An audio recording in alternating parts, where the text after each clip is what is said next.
This summer, as we discussed plans for this show, it was obvious to us we had to do something on social justice, a topic which captivated the nation this offseason and galvanized student athletes on campuses throughout the Big Ten. The consensus as we planned our approach was that we didn't want this to be a one-off, something we talked about on the opening weekend and then moved on from. We wanted it to resonate, and so we decided as a group to cover social justice in some form every week. What followed were 8 of the most memorable discussions that we have ever had on Tailgate. And while it's tough to distill it down to a set of highlights, here's what we came up with.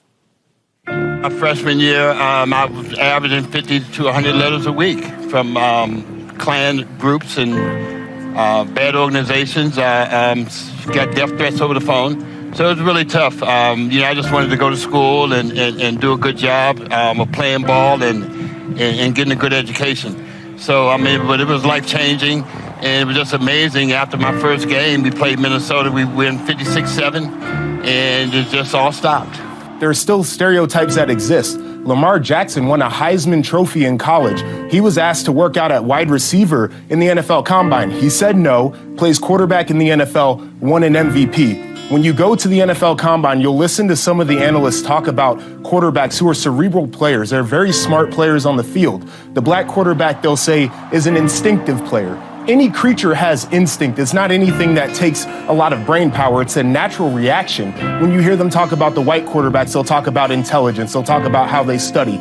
And so as far as we've come, I still think we can go a little bit further in how we talk about and the language we use when we refer to black quarterbacks versus white quarterbacks. Dr. Will Miles in Denver, Colorado, we were having a lot of race issues on our team because Boulder was 99% white, and the joke in town, it wasn't funny, was if you saw a black man, ask him how he played. That's true, but it's not funny. And we were trying to deal with it. A bunch of white coaches trying to deal with this issue. And Dr. Will Miles, who happens to be black, said, y'all have it way wrong. And Bill McCartney, to his credit, brought this outside person in. And basically, this is back in 1985, 86. And we went through pretty much what Iowa went through this past summer. Words matter. Sensitivity matters. It's not funny to say something that you might think's funny.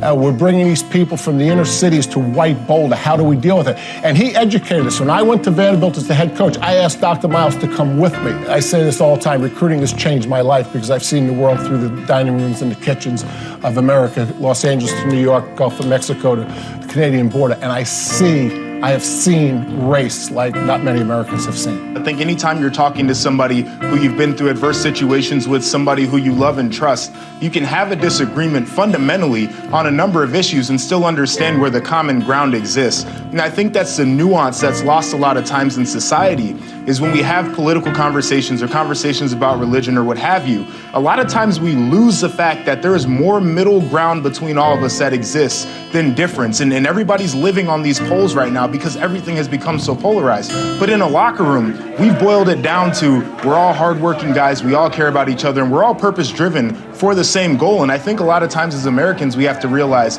that we all are purpose-driven for the same goal. One of the things that ultimately has to change is, who's making the hires, what input they have. I think until there's a mindset, there's a change of the people that are making, the committees that are making these decisions, nothing ultimately is going to change because it's a lot like the NFL ranks. If you're not in the pipeline, if you're not in the know, you're not going to be considered. And I'm going to mention this because it's about James Franklin and Penn State. That's a great job, but I guarantee you there are a lot of people out there right now that think James Franklin should not be coaching at Penn State because of the struggles. Just discounting everything that he's done in the previous years, but right now, because they're going through a struggle, they think, well, he's not the right guy, he shouldn't be there. And nothing is further from the truth. He is an outstanding leader. Are there issues right now? Yeah, there are issues, but you have to give them the opportunity to work through those issues. I think the important thing to note here is not necessarily what it meant to me, but some of the reactions that I saw from some of the men in the country. Of course, I'm going across social media and I'm seeing the support from people like myself and other women supporting Sarah Fuller in that position. But here's the situation. Much like in racial struggles, in gender struggles, we also need gender allies. And so when I'm going on social media, Dave, and I'm seeing a tweet from LeBron James, or I'm seeing a tweet from Dak Prescott, or I'm hearing Georgia head coach Kirby Smart talk about how his daughters were impacted by that, to me, it was more impactful to see the group of people who weren't marginalized to have a voice. What's tough to process with the Sutherland piece is the fact that that's just a microcosm of what happens in the outside world. Sutherland and his teammates had an opportunity to really go out and explain who he is. But so many times, young African Americans that may have dreadlocks, that may have afros, are profiled because of what they look like. And that's crazy to me. They never get a chance to correct the story of the narrative. They're told who they are just by the way they look and the way they dress. And that's no place in America for stuff like that. And I'm listening to Joshua at 26 years old, who I know how accomplished he is. I know how much he cares about family. And I know who he is. And to know that he still has to go through the same crap I had to go through when I was in school in the late 90s, in the early 90s, it doesn't make any sense. And Coach, you said it. How is it going to change? I don't think it is. And that is the scariest part of this entire situation. We don't know that we're going to get answers to change things because of the way people think.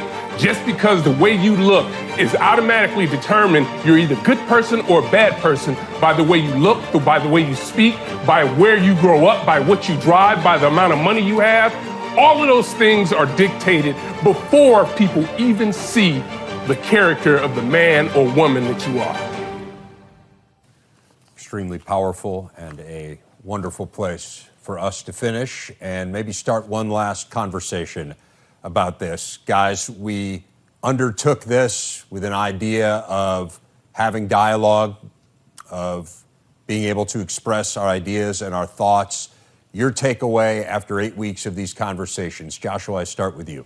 Yeah, first off, that was my first time watching a lot of those clips back, and I mean, it's really powerful, and I appreciate Big Ten Network for allowing us to use our voices so we could have this conversation, and I hope that's what our viewers saw this as, was a conversation and not a lecture of us telling people how the world is, just us being able to spark something that they can take into their small groups, they can share with their friends, families, colleagues, so we can start taking these steps toward progress and we can change the situation that exists currently. I was reading this article that a colleague of mine sent me. His son wrote it in their local newspaper, and he was talking about his experiences as a 19-year-old young autistic black man.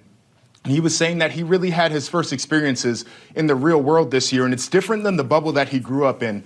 And one of the lines that really struck me in that piece was he said that when we have these conversations, we need to listen to one another to understand and to broaden our perspectives, not just to have a rebuttal to the remark that somebody else made. So as we go through this, I hope people have understood what we were trying to say within these conversations. I hope people have broadened their perspectives because it's really important. And I think the only way to real change is to understand how the world works through somebody else's lens. So then we can relate and we can help one another. First, I'd like to also thank the network for letting us do this. I mean, we had a goal in the summer, before preseason, to make this every week, and that was very valuable.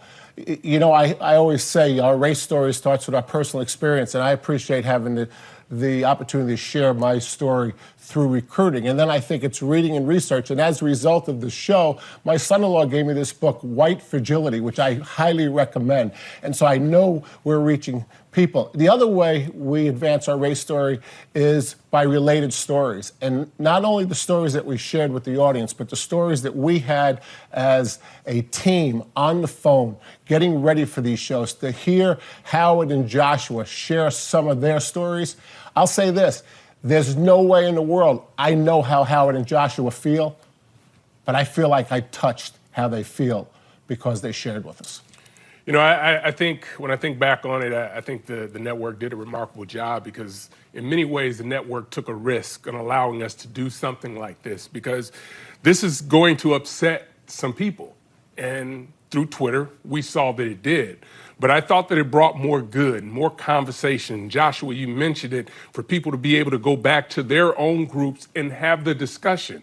I think one of the greatest things that have come out of not only some of the civil unrest, but also the pandemic this year is that people were forced to listen to other people. Whether they agreed with them or not, they were forced to listen and hear. And hopefully through listening and hearing other stories, they were able to open up and see life and see humanity from a different perspective. So I absolutely thank the network for taking the risk, for allowing us to go as far as we went with some of these topics, and my colleagues for sharing those topics as well. Proud of all of you, proud to be a part of this group. Thank you to our producer, Mark Harmon, for really pushing us on this. And again, to hear your voice, Howard, in particular, and Joshua, your voice in particular, I think to me was incredibly edifying. I have so much respect for the two of you and for you to share your wisdom and your intelligence, and Lisa Byington as well last week to tell her story. These are pieces that will resonate with me long after this show is over. So thank you. Thanks to all of you.